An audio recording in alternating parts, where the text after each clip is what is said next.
The internet crashes. You are live. We're now live. We're now live. Hello. Welcome to warehouse number 1 for our tasting this evening. We'll wait a few minutes, well, a few seconds, just to let a few people join, if anyone wants to join us. 42 so far. Oh, excellent. Hopefully some of you have got packs with the drams in there. One first bit of housekeeping is we've decided to change the order. So we'll be starting with Loch Gorm, then 100% Islay, then the 13-year-old, and then the Fèis. But we'll introduce each dram before then. Any questions, send them in, and then Catherine, who's behind the camera, will fire them over to me, and we can answer them. But there are things going online tomorrow that you can join in with. There's Founders Cast tasting by our dad tomorrow at 2:30. Live Q&A from the Still House at 4. And then we'll be putting live content on social media with stories throughout the day. So if you can't be on Islay tomorrow, hopefully you can join us through the joys of the internet. Very slick. Slick. It's like the news. It's very difficult to say because we can't see anything other than Catherine who's smiling and camera. We've got a thumbs up, so that's all good. Okay, good. Hopefully you can hear us okay. As George said, we've got the 4 whiskies to taste. Ideally, like in an absolute ideal world, you'd have 4 glasses, and then you can kind of taste them and go back. But if you just got the 1, you'll just have to drink faster and try and remember. But yeah, 4 glasses better. We good to go? Yeah, good to go. So is anyone joining us? 53, yeah. Oh, okay. So yeah, well, George mentioned we're in Warehouse 1. This is where we're doing the tastings tomorrow, which is our festival day. So we've been busy today setting up everywhere. So we're a bit not hot and bothered now because we've, been chilling out since setting up, but I'm looking forward to it for whiskies for sure. And we've got a packed day tomorrow. Hopefully lots of people. Hopefully the weather will be kind to us as well. So yeah, we're going to kick off with Loch Gorm. So yeah, Loch Gorm. So I'm sure a lot of you are familiar with Kilhoman are familiar with Loch Gorm. We've been releasing it now since 2012, 13, around that time. And annual release, always Oloroso sherry cask mature. The only thing that we tweak is the makeup of the casks. So whether it's fresh, refill casks, and also the age of them. And this is this year's release. Well, actually, I just looked at the bottle and the bottle there. Yeah, because we've got the right one in here, but that is from 2023. So I don't know how we ended up with that one. We grabbed it from the bar in the VC. That's Catherine's fault. Well, this year it was the first time it was a 10-year-old. So which is quite a big thing for us, getting to that age. And it was a makeup of predominantly fresh casks. We have used older casks in the past, so going back 3 or 4 years, actually, there was, I think, 12 or like 13-year-old whiskey in the vatting, but the average was still, lower. We were still using 6, 7, 8-year-old casks. Last year, the Loch Gorm was 1 month short of being 10 years old. Yeah, that was top marks to Anthony Wills for being stubborn, messing that one up. Well, not messing it up, but being stubborn. I think he was told that if he had left it in cask for another month or so, we could have called it a 10-year-old, and he goes, well, I want to do it now. So that was that. The big difference with this year's Loch Gorm, other than it being 10 years old, is that there is a large portion of fresh casks compared to previous editions, which have been at least sort of, a third, quarter, maybe even a half of the casks that we use have been refill casks. And the key difference between the fresh casks and the refill casks are really just the intensity of the fruit. I would say the fruit, because this is very fruity, isn't it? So you still have that richness, but the refills tend to be a bit more like earthy, whereas a vatting that's all fresh Oloroso sherry butts, which this one is, it just has much more fruit than having the picture I have in my head of previous Loch Gorms. I think previous Loch Gorms especially, a lot of that was just the smoked meat.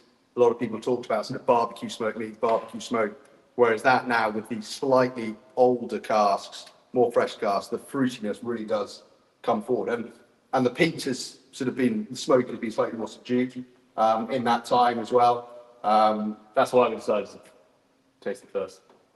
Still a little bit more. Method to our madness. I thought you were going to say that was your decision. No, no, James, you took control of that one. Yeah. So yeah, look, well, this we always bottle it 46%. It's the only limited edition that we do at 46. That's more just to do with, you know, the history of releasing Loch Gorm. It's kind of always been 46, so we haven't changed that. At 46, it still has plenty of weight. It still feels, it still has that intensity on the palate. And yeah, this is typical Oloroso sherry cask maturation. But I think it still has a little bit of that saltiness. But if we left this for another couple of years in the fresh cask, I think it might lose it'll lose that sort of salty Kilhoman smokiness of it. I suppose that's always the danger with these big Oloroso sherry casks, is especially the fresh casks. We buy all those casks from Miguel Martin, and we're filling fresh casks, but we're also using our own refills as well. So one of the questions coming is, will it stay as a 10-year-old? And to be brutally honest, we don't make those decisions. Well, George doesn't, anyway. I think what's being discussed is that it will hang around somewhere between like 9 and 11 years old. Okay. Yeah. But some years will be 9 and some years will be 11. But essentially, there won't be much material difference. We feel this is pretty good. We've got a good number of, we have a hell of a lot actually of Oloroso sherry butts coming through we have a huge amount of stock here of sherry butts in, I think it's 2017. 16, 17. A lot of fresh casks. So the feeling is that we'll be able to maintain this at, as I say, 9 to 11 years old, and then look to release older, all sherry cask maturations. Because this is a 50 ppm. Yeah. This is made from malted barley we buy in, heavily peated. So we've got good stocks there. So you'll see a lot more sherry matured Kilhoman moving forward. And doing it as a limited release throughout the years has helped us build up those stock levels. And really has meant that, always around the 18,000 bottles that we've been doing has meant that we've built up good stock levels so that we can continue to give you that age. So we use, I think this is 23 sherry butts that we've used for this year's Loch Gorm. I think in 2017 or 2018, we've got like 200 sherry butts. I think my dad maybe, I don't know, he would say it's on purpose, but he perhaps didn't realize he filled as many as he did. The good thing is that people seem to love Loch Gorm. Let us know what you think of this. I think it's very good. As I said, it's different from the previous editions because I think it's a bit more fruity. The peat is a bit more subdued. It hasn't got that sort of earthy, sort of tar, smoke, barbecue smoke edge to it. So yeah, one of the Gunter's come here. Forgive me if I've said that wrong. A regular on our online tastings. Here 9 minutes early, special. Yeah, Was it eight minutes early? early. Sweet, creamy, honey notes, and then Brian from Impex. Brian? Yeah. Why is Loch Gorm the only whiskey that gets more complex when water added? It's a good question. I'll try it. You're a bit on the spot now, so try it. It's all down to preference to a certain extent. A lot of the time with the wine casks, they can be a little bit dry at a higher strength. So we were tasting some Mori and some, which is fortified wine, and some white port casks earlier today. And at cask strength, they were a little dry, and they improved a lot with a bit of water. So it might just be, those wine casks, sherry casks, have a bit more of that sort of dry oaky element to them, whereas the bourbon barrels at the higher strength tend to be very salty and citrus and sweet and less smoke. And there's huge layers to the Loch Gorm. Huge layers. Absolutely monstrous layers. What do you mean by that? Well, layers of flavour. Like sometimes with the bourbon barrel, you get, it's not quite as complex. Whereas, especially with the huge layers that we live in. Enjoy that with me, yeah. So it's good. And as I say, some people have asked in the past about, a cask strength edition of Loch Gorm. I think prior to, as I said, this recent years where we feel we've got good stocks coming through, we've been quite guarded with what we've released of the Oloroso sherry cask. I think that will change in the next 4 or 5 years, and we'll see good amounts of stock going on past 10 years old, past 12 years old, and we'll see what, well, actually, with the anniversary cask releases, Yes. we've got some 14 and 15-year-old sherry maturations, and they're spectacular. Brian, I'll not saying this, George probably won't read it out, but Brian says, happy birthday, George. So George turned 50 yesterday. Thank you very much, Shane. That's actually a solid 40, but I've got more hair than you still, so that's good. But anyway, Hardy from South Africa, best one yet. And Julia Brickman, less smoky than previous years, more elegant, fruity, really shines through. I think that's the one thing that highlights is the fruitiness that comes through. I've seen polar opposite reviews on this one. Some people, it just, as I say, it just comes down to personal preference, because if you like that a fruitier sherry cask influence, then you're gonna like this edition. If you prefer more of that kind of, not necessarily funky, but more dry, earthy, spicy sherry style, then previous editions were probably more your cup of tea.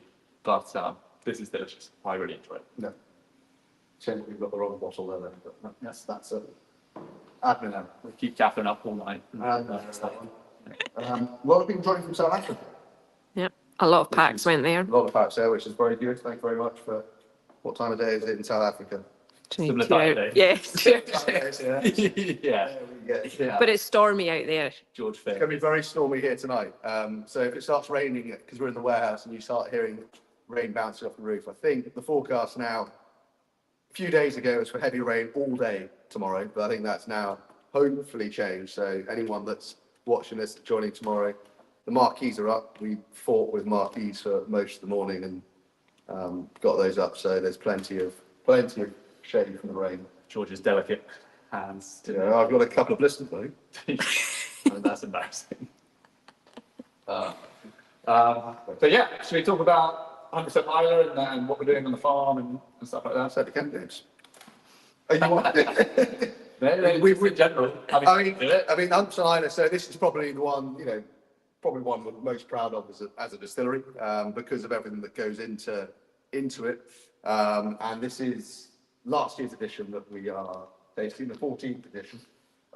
So yeah, going back a little bit. Okay, you can go back. Yeah. Kilhoman is a farm distillery. So if you haven't been here, you haven't, experienced one of these absolute amateur hour tastings that we do.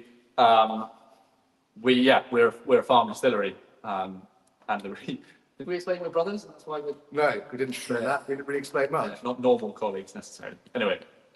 Well, you do the farm, I'll do the family. So we're on a farm. We are a farm distillery. Our father Anthony, he built Kilhoman in 2005 as a farm distillery. So we're in the warehouse here, and the fields kind of go from over here around to behind me, and they go down west towards Macchia Bay. We farm an area. How big is the farm in total in terms of water ground we've got? 2,300 acres. The farm is in terms of the field. 2,300. 2,000. 2,300. That shouldn't be. It's big. So just over 2,000 acres in terms of the farm, but a lot of that is the hill ground, which is sort of high and mainly there is some grass, but it's mainly heather. So we have cattle, we have sheep, and then we have about 200 acres of really good soil, good barley growing ground, and that's where we grow an annual barley crop. And that is then malted here, distilled here, matured here, bottled. And so Kilhoman has 2 styles of whiskey. One is made from barley that we grow here, and that is lightly heated, and that's what we always refer to as 100% Islay, Kilhoman 100% Islay. And then we have kind of everything else in the range, which is the Lochorn, 13-year-old, Macchia Bay. You're slightly distracting. Somebody's asked for it. I'm not just going completely rogue. Yeah. Give the fans what they want. So yeah, Macchia Bay, Sane, Lochorn, batch strength, those are all made from heavily peated malted barley, which is bought from the mainland. or grown on the mainland, and then it would have been malted on Islay, peated on Islay. And then we have our 100% Islay range, which is grown, malted, distilled, matured, bottled here. This is 20 ppm, a lighter peating level. We always keep them separate throughout the whole production process. We've never combined the casks, and have I forgotten anything? No, I think it's just the scarceness of it as well. You know, the amount of barley that we can grow. Islay's not the best conditions for growing barley, but where the farm is located, we have got some of the best soil that you can get. And we grow different varieties. Through the years, varieties have changed. 2014 and 24 edition, so the 14th edition. 14th edition, released in 2024, was all publican barley. This year we've planted all laureate. So we do change the varieties. James now going to pull out his crops that he's been. Well, we can't go out to the fields, but this is what the fields look like at the moment. Robin did this. He does it every year. Robin's our production man. And so this is barley, so this is the barley at a very early stage. This would have been sown a couple of months ago, probably less than that actually. A month ago. And so it's just beginning to sprout out of the ground. You've got these green leaves that then, over the course of the next, let me give that to you. Hold that on now. So yeah, over the course of the spring, summer, will grow into mature barley. So this is last year's crop. I can't remember, was it Sassy we grew last year? Yeah, so this is Sassy, laureate. We always grow different barley varieties typically, just to look at how they influence the character and flavour. I think one thing that we also look for on Islay is anyone who's been here, very windy, so you're looking for a thicker straw. It doesn't grow quite as tall, so withstand the wind and rain that you get. And the other thing that tends to happen is the barley that we grow here compared to the barley that's grown in the mainland, the size of the grains are smaller as well. But it is very unique to be able to control every part of the process. And it is a different style, both in terms, the peating level is lower with the barley that we grow here. So that makes a difference, but actually the texture and the overall experience is quite different. The barley we grow here is much more oily. So the whiskey is much oilier. It's more viscous. It's more textured on the palate. It's different to the still, and it's quite special. It's a lot of work goes into it, and there are a lot of blood, sweat, and quite a lot of tears sometimes when the weather doesn't cooperate.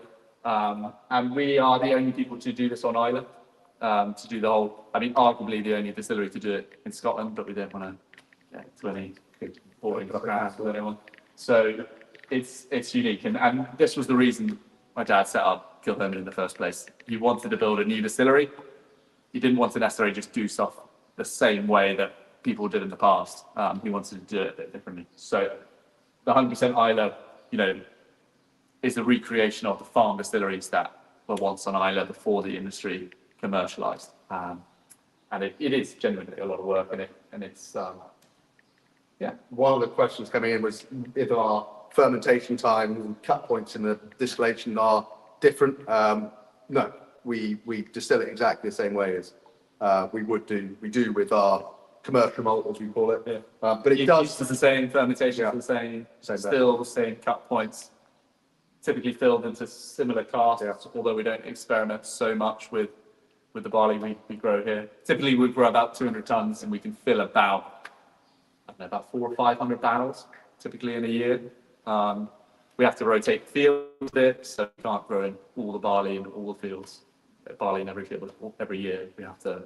And recently, over the last 2 years, I'd say we've drained a lot more fields. So the sort of area that we can grow barley has grown quite a lot now. So we've drained a lot of fields, and we've planted some for the first time this year with barley. So it'd be interesting to see how they behave and how they perform.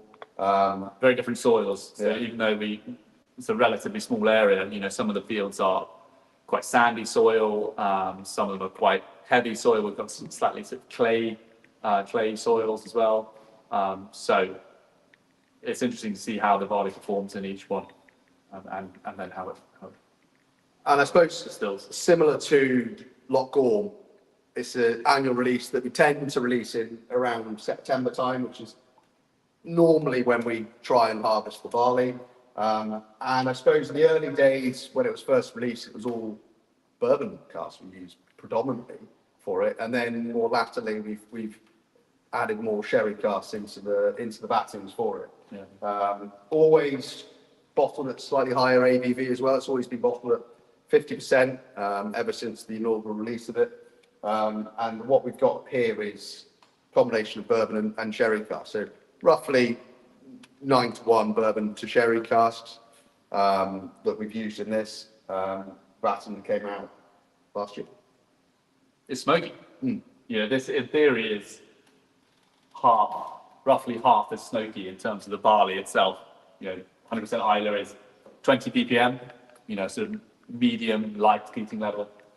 Loch Gorm is 50 ppm. So looking at the sort of stats, you would expect Loch Gorm to be smokier, peatier, but it's not really. The bourbon barrels allow, you know, because this is roughly 90% bourbon barrel maturation, the bourbon barrels allow for that more salty, citrus, briny character to come through. And then the little bit of sherry cask maturation that we use adds a bit of richness, but also kind of plays into that salty, rich, spicy note as well. It's always got a very distinctive note. Yeah. The 100% Islands. There's always got this lovely sort of fresh, salty, as James said, nose to it. It's quite creamy. I mean. It's very, like, there's loads of citrus and it's always very floral. It's always like perfumed. Perfumed. Yeah, I've used that one before. Yeah, it's the go-to line. I've heard anyone else say it. It's a few people's favourite edition so far. Yeah, this is 9 years old. I don't know if we mentioned that. I think it's mainly 9 years old. I think there might be smaller. They are. I think the sherry casks that went into it are slightly older. The sherry butts that went into it, but the predominantly bourbon barrels are all in that 9 years of age bracket. So, Yeah. one of the sort of slightly older 100% Isles that we've done, and Yeah. I always enjoy it. And I think at 50, our spirit really does stand up to that slightly higher alcohol level as well, being up at 50. It really does. You get the, you know, we're always looking for those fresh citrus notes, and they really do come forward in the 100% Isles. Yeah, you get a load of that bourbon barrel influence initially, you know, all of that light, crisp flavour, and then the sherry notes come in on the back, where you have kind of, you know, some stone fruits, some dried fruits, and that sort of spicy, dry, rich smokiness that's on palate on the finish. I think it probably would benefit from a drop of water as well. A few people have said that. We haven't even got any, so we're just trying to. We're winging it. We did prep for this, I promise. Hopefully still some people watching. But with that little bit of water, the smokiness really comes out. Also that creamy, you can throw it a pet if you want. Okay. Oh, I think I need another one. Just remember to put it in the bin. Not put it back on the bin. Hopefully, anyway, this is all set up for a tasting tomorrow. So, But yeah, let us know what you think. This is, as I said, the 14th edition. So this was released late last year, and we're just making plans for our autumn releases. And I was going to ask you for permission to say it. Why would I do that? you can mention it if you like. It's very kind of you. Thank you. You can talk about it. So the plan for the autumn is to do a sort of typical 100% Islay release. So something that would be similar to this as a 9-year-old again. And then also do a full sherry maturation at 11 years old. That's the plan. So the 2 autumn releases would be something similar to this, and then that full sherry. I suppose, you know, after doing we did the anniversary series that some of you hopefully have had a chance to get your hands on some. There wasn't a huge amount of it, but we did in the series there was 100% Islay, all sherry cask matured. And, That's beautiful. It's got, you know, that always goes on about balance, but it does have it does have very good balance. You know, you're kind of getting a bit of everything. You've got that smoky, salty, typical Islay, West Coast, Scotland style, and then you've got that citrus, the sweetness. You've got the richness. Big layers, George. Big layers. Big. I wouldn't say quite as big as Loch Gorm, but they're there. Okay. Also, the nice thing about this, the barley's grown. You know, if you come to the distillery, you, as Jane mentioned, you drive up past the barley field. On your way to the distillery, you go past Loch Gorm, which we named the Loch Gorm after. And the other side of Loch Gorm, we have the peat bank. Actually, Derek, who runs the bottling hall here. James, there we go. Prop number 3. Derek, who runs the bottling hall, he has a peat bank there. So he digs the peat for us that comes over here and that we use. And James, Take it up. Do it close up. you can show the dry and the wet. Can they see me? Yep. Yeah. Probably not very So nice. this is peat. This is peat that's cut near Loch Gorm. Not our brother. Different. So I've got what I'm showing. This is much more fibrous than you might think. You know, so you can pull it apart, and it's really somewhere like fibrous compost almost. It's very, very spongy, light, and this is the top of the peat bank.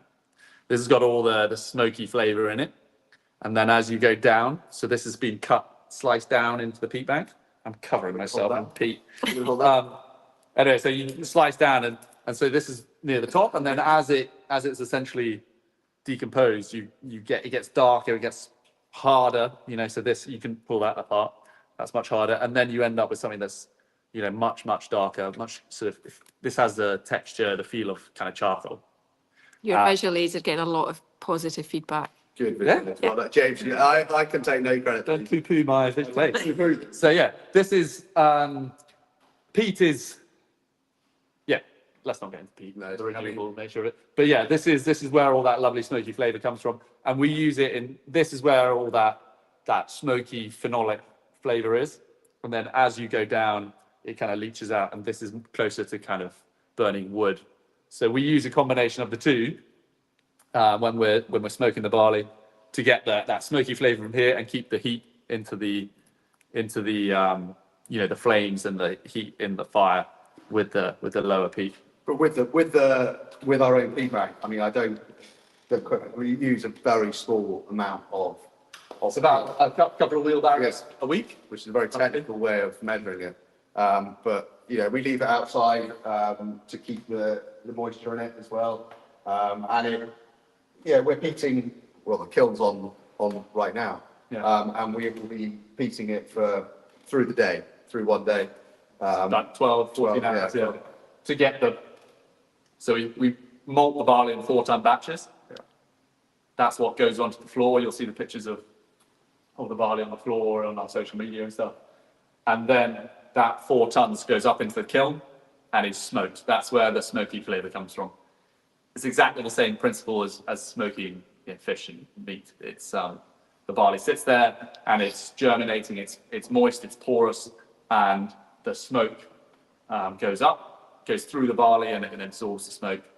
That's then what comes out in the whiskey and But also smoky flavour. The barley itself has been in the steep, essentially soaked in water before going on a floor to be start the germination process. So the barley's still got some moisture in it, and that really helps the smoke to get right into the. Mention that.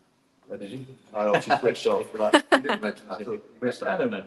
You were too busy with your props. Yeah. You've run out of props. No more props. No more props. It's a shame.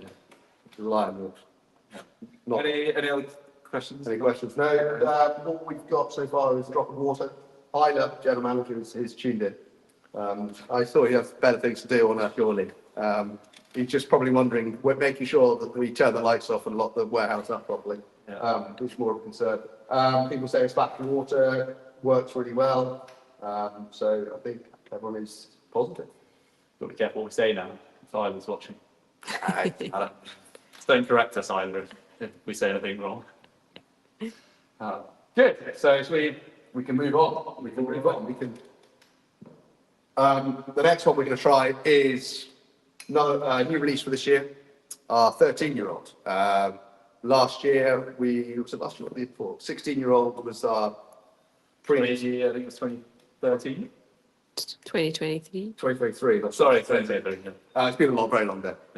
So this year we released a 13-year-old combination of bourbon casks and Calverts. And Gas bourbon. Typical bourbon cask, which are the ones you see behind us. You want to get one now? Just slip one off here. If we started messing around with that, Islay would have kit and CP here and there. So yeah, a combination of regular sized bourbon barrels and then also octaves. Technically, I don't think they are octaves; they're slightly larger than octaves. 100 bulk litre. Yeah. But essentially, smaller bourbon barrels, where you get that smaller barrel gives a little bit more, where you have more surface area, so you get more extraction, so you get more flavour from that bourbon barrel. So typical bourbon barrels, octaves, and then a small amount of Calvados maturation. So. Yeah, I think if you look to I think it was 76 casks that went into the vatting, 44 of them were regular bourbon barrels. You remember those, did you? Memorised it. I wouldn't have it on my notes on the iPad here at all. So was it 76? 76 casks, 44 of them are regular bourbon barrels, 24 are octaves, and I'm rubbish at maths, so I haven't got my notes there to tell you. Yeah, I so don't they're think half the size, aren't they? So Yeah. they're half the size of the typical bourbon barrel. So yeah, it's over 50% of the maturation is in regular bourbon barrels, 13 years old, maybe 20, 30%. 10% Calvados. Okay, and then 30, 40% octaves and 10% Calvados. It was actually a finish. The Calvados casks were finishes, but they were long finishes, I think. 3 years, 3-year finishes. So. Yeah. And you do get that Calvados influence. You get that. So Calvados, so Calvados is an apple brandy for those who aren't aware, and we use them. We've got a number of casks of them. This is the first time we've used those casks in a general release. Yeah. We've done them as single casks before. We've probably done maybe some Fèis or a club bottling and stuff like that. Comrie, I think. But now we're going back up to 50 ppm barley, so back up in the peating level. But for me, it's the fruit. This is 50. Yeah. That's what I'm saying. Yeah. No, just making it work. So we are back up, but on the nose, I think the fruit is what jumps out of the glass for me. Again, we're at 50% alcohol, so same as Thompson Islay. As with 100% Islay, though, you have all of that salty, briny smoke right at the forefront, and that again, is bourbon barrel maturation with that, with the citrus and the sweetness coming through, and then just towards the back, you have a kind of cooked apple character flavour coming through. So a lot of people, I think there's one person that's coming who's already said it, a little bit of dryness on the finish of this one for me. Yeah. But this is, for me, works really well. It highlights the fruitiness of our spirit. It shows as well, I don't know whether the bourbon barrels were fresh or refills, first fills, refills, but this is a 13-year-old. Yeah. It's not miles ahead of a 9-year-old. No. In terms of maturation, even if you taste Macabee, the characters develop, you get a little bit more, layered. Layers. You going back to this far? It's stuck in my head. Particularly. You get a bit more, you get more development of character, and you get more of a, more.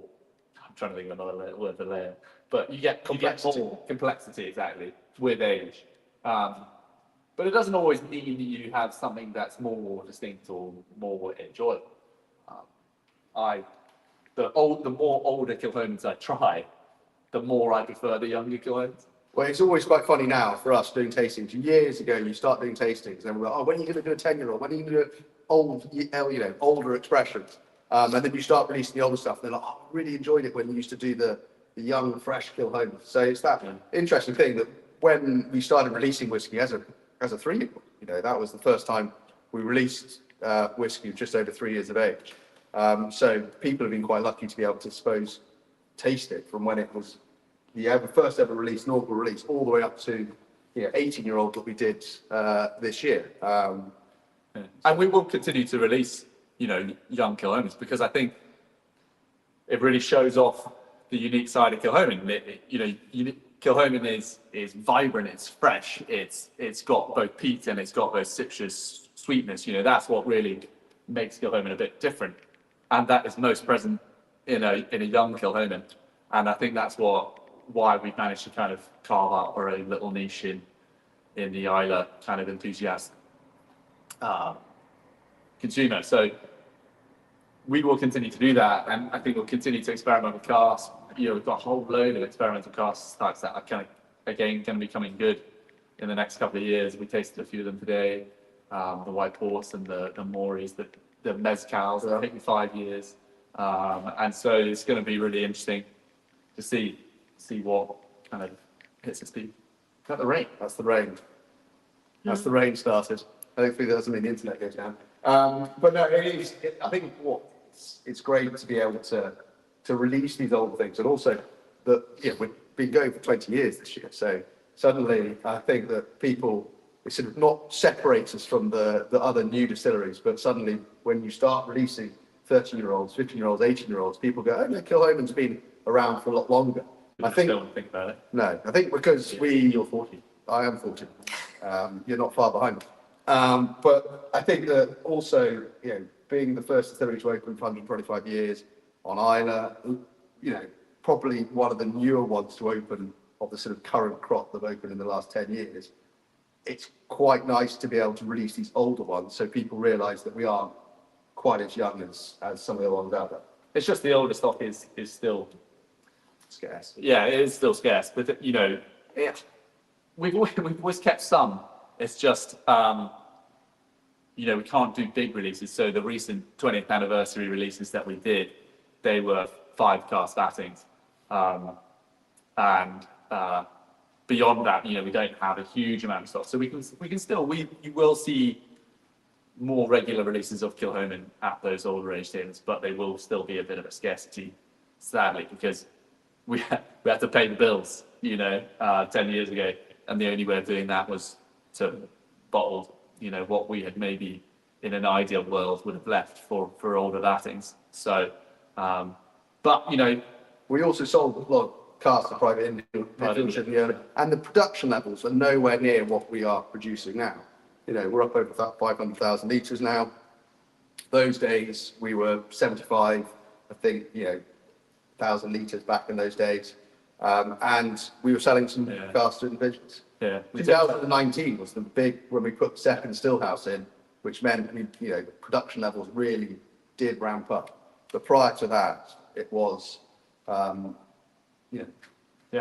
lot less. And we've always, increasing production is one of those strange things. We've always done it when we needed to do it, but also we never wanted the style of Kilhoman to change. So keeping the fermentation time the same and having an identical pair of stills has meant that, the spirit that the guys producing this evening is the same style as the spirit we produced back in 2005, 2006. So that's very important. No more questions. No, sadly, questions have been quite. A lot of people enjoying this. A lot of people enjoying it. I'm getting bored of listening to George. So. Bringing out the salt more. Smoked charcuterie. Yeah. Notice at the back. So, the octaves. So there's always got that meaty. It's weird. You would not always associate a meaty note with bourbon and Calvados maturation, but I agree, it does have that. I suppose with the octaves, you've got that more contact with the wood, slightly more faster development of the spirit. But no, for us, this has worked very well, and a good addition to the rain. That rain is really going down. Everything we put out today. All the marks.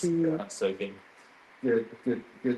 But the Fèis for us has always been. It's quite interesting now. Years ago, we used to worry about not having enough space, and we had the tiny yards and small malt floor, and everything was way compact. Whereas now, we're quite fortunate with the amount of space that we've got.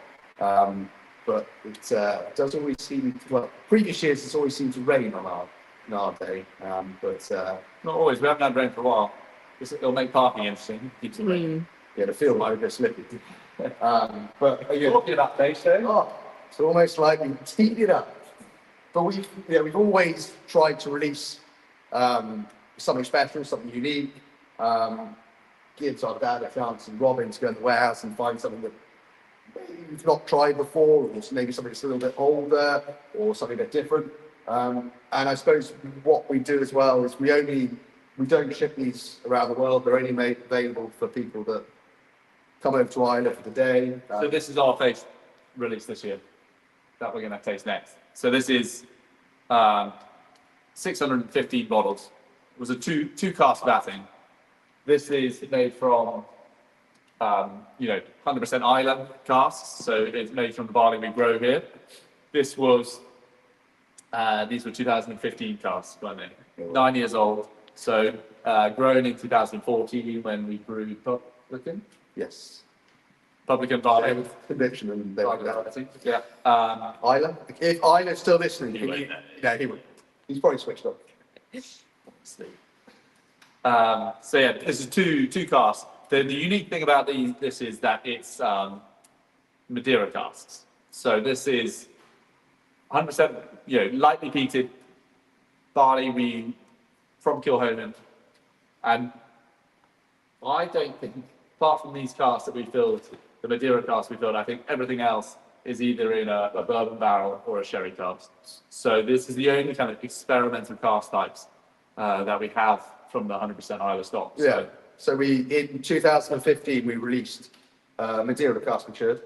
All those casks were refilled in 2015, and with the 100% Islay. So it's a refill. Its first life was with the more heavily peated malt in it for, I think it was probably short maturation.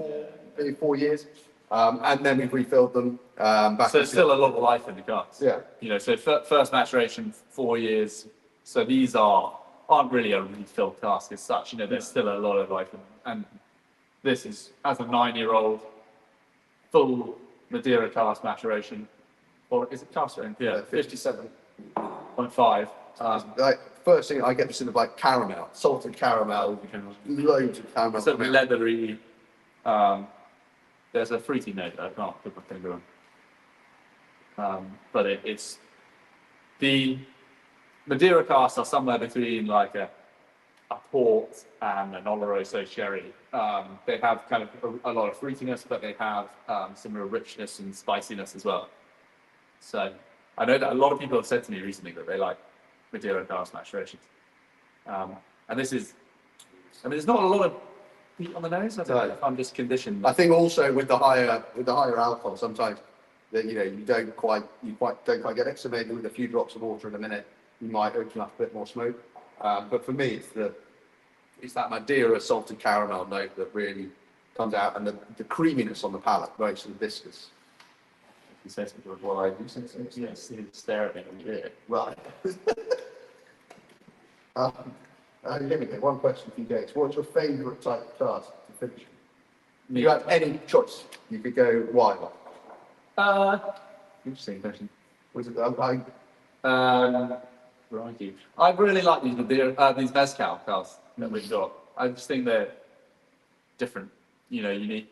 A lot of the time with the wine casks, you kind of end up with something that's a bit predictable, and you kind of I really, really, really like this, but you kind of it's in a familiar territory, you know. Whereas the mezcal's completely different. I also like Fino sherry, where you have loads of minerality with it, and that again is just completely different territory. The mezcal. Tried some white wine casks today as well. I enjoy. Is that while I was putting up marquees? Is that what you're doing? You obviously weren't invited to there. No, I don't think maybe that doesn't value your opinion. No. Anyway, that's bad. What I have to remind you of is you can win a bottle of our Fèis if you go onto our Facebook and Instagram and like the page. Then you got to tag some people in the post maybe, but all the instructions are on there. And there's a bottle of that we can send to you if you're not able to make it here. There's only 615 bottles, so. And then by the time we've poured it for all of you lot this evening, and the staff have had a few. There's probably just over. Under 600 on the shelves. There's 570 or so. Yeah. I mean, that's a very precise number. Well, about I think most of the stuff got one thing. I should get a guess. So yeah, but it's delicious. I really like this. And I haven't had it any. No, I'm sure it does probably open up a little bit with the water. And we've done lots of. I'm trying to think what we've done through the years of most of the time it's 100% Islay cask, because now he feels that this is philosophically, close to his heart. Whereas I think more people would be. I mean, It also stands to be apart. brutally honest, I actually prefer the higher peating level as a style of Kilhomey, with a few exceptions. But just I find it's more consistent, perhaps, the heavier peating level. The 100% Islas, I really, really like some of them, but they tend to be a little bit more up and down. But maybe that's going to change with a bit more maturity. You know, now it's the same as with Loch Gorm. You know, the 100% Islas are now going to be consistently, 10 years old. So, and I feel with the lighter peating level, they kind of need those extra 3-4 years. Yeah, Bottom two. I think as a minimum, the 100% Islas are best at 7-8 years old. Or sorry, start to really be good at 7-8 years old. Whereas the higher peating level, the 50 ppm peating level gives the whiskey a little bit more structure and backbone, and can be bottled at a younger age. Whereas the 100% Islas, I think they just really come good at that. But the interesting thing about this is I did have a look, and I think there's only 11 casks of this in the warehouse of the Madeira. Yeah. So the experimental side with the 100% Isla is, I mean, I did ask my dad earlier on why he feels. I think we'll back on. Well, he just sort of, we just did. So that normally means that there might have been a slight error or an error that's gone right. He'll blame someone else probably, but it is. I mean, he was quite shocked when when we found these and tasted them. And well, the Madeira casks are one that just work. There are some cask types that just work with Kilhomey. Madeira would be one. Sauterne, Port, SDR. The ones that we've never quite got to work that well would be kind of rum casks. I'm trying to think what else. There are just one or two others where they're good and they're enjoyable and they're nice, but they just don't quite have the same consistency or don't marry up quite as seamlessly with the Kilhomey distillate as on the it also depends what you're sort of looking for. When if you in your mind you have an idea of what you're looking for when you fill into these casks. The experimental side is something he enjoys. He enjoys buying different cask types. And I think he enjoys touring around the south of France and Europe and probably quite enjoys that as well. It's tricky to get with the experimental cask types. You'll find even if we do 2 port cask matures or Sauterne cask, they do evolve and change because it's very hard to get consistent supply of those cask types. So often we're using refills and complementing those refills with some fresh casks that we buy in, and so you don't have the same consistency as the bourbon barrels or the Oloroso sherry casks, which come from typically single suppliers. Questions? Or No, they're not really questions for those. So I suppose I've been typing away. the cask types that are Ready to coming. meet someone in the pub. I suppose the one that James mentioned before, the mezcal casks that are full maturation. That's got exciting. They're coming up to I think they're 5, 4 and a I half. think we've got ready, but You don't make those decisions, so I think we just have to stay in your lane. I don't make those decisions. George, the samples are all in the lab there. You just have to take the time to. No, they are. I tasted them the other week. I tasted them last month actually when we had some people over, and they are. We did tequila and we've done mezcal. The tequila ones, for me personally, didn't work quite as well as the mezcal, but that's just personal. Mezcals have that. I don't know if they've got. I'm going to stick my foot in here, but I think it's like a vegetably smoky, typical of tequila. So it has that mezcal smoke, and it has the Kilhomey salty, briny smoke, and the two are there. The tequilas, I remember, the note I have in my memory from that is like it has a sort of red chili kind of side to it. And just, they weren't as unique as the... Anyway, we probably won't release the mezcals next year. We're talking about that. Yeah, that's all we talked about this evening, and we've got let's hope so. The Maury casks, which apparently says is a poor man's port, Maury. I don't. It's typical. I've never. I don't know what Maury is, to be totally honest. But I think it's a fortified wine. similar to port. And those were quite interesting, very, very dark in colour. So we've got a number of experimental casks. I suppose when it comes to experimental casks, I don't know why we're talking quite a lot about them this evening, but we tend to, for the ones that we know work well, like the SDR, there's a lot maturing in there, and at some point you'll release those as a fully matured. And you know, it is nice to be able to experiment, but still the majority of what we fill into is bourbon and sherry, because you know the Macabee and the Sané, that's what we use for those, and those are I suppose our bread and butter. And the experimental casks, we talk about them a lot, but in reality, the number of casks that we have in our warehouses here, it's a very small proportion. Yeah. And it showed when we did the anniversary series that someone asked about the anniversary series being, we selected 20 casks in four bottlings, 3 of them being bottled at cask strength, and then with the 18-year-olds, it was bottled 46% purely because number of bottles. There weren't a huge number, I'm trying to remember off the top of my head.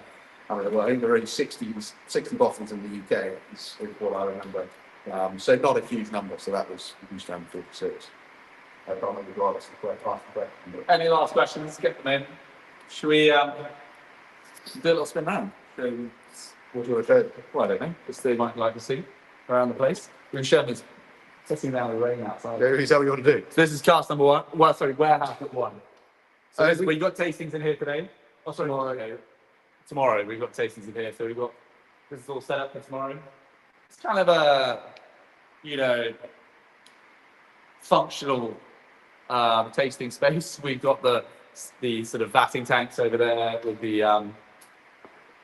the releases, the various releases in it. We've got the tables here. These are the casks that are typically going to be vatted relatively soon. This is very new for us, having wrapping is very new. Wrapping, which is very helpful. You roll the barrels in and then they're automatically held in here. So rather than having typical dunnage warehouse, and it's life a bit easier. Let's make sure We show you, and we can show you. Oh, hope we don't lose the signal. Stay there. I'll see how rainy it is. That's locked. It's locked. We can't do that. Yeah. We can look out the door at the very end, and then if we lose signal, it's okay. We can go outside. But if anyone's got any more questions about it, Yeah, we aim for an hour, so we got 5 minutes. Yeah, you've got your housekeeping to do. You have some housekeeping. Okay. We did the housekeeping, didn't we? About tomorrow's schedule. Oh, tomorrow's schedule for those that are coming along. So those who are coming along tomorrow, the doors will open at 10 o'clock to about 4:30, and then we'll be wanting to probably go have a pint and relax, enjoy it ourselves. We have got a couple of spaces. I mean, I'll literally say a couple of spaces on the 11 a.m. anniversary masterclass that our dad is doing. But if you're coming along, there's open tastings that you can sign up to throughout the day. The still house is operating, the guys are in there, so we kind of treat the open day. It's great. Everyone kind of on Islay has their own unique approach to it.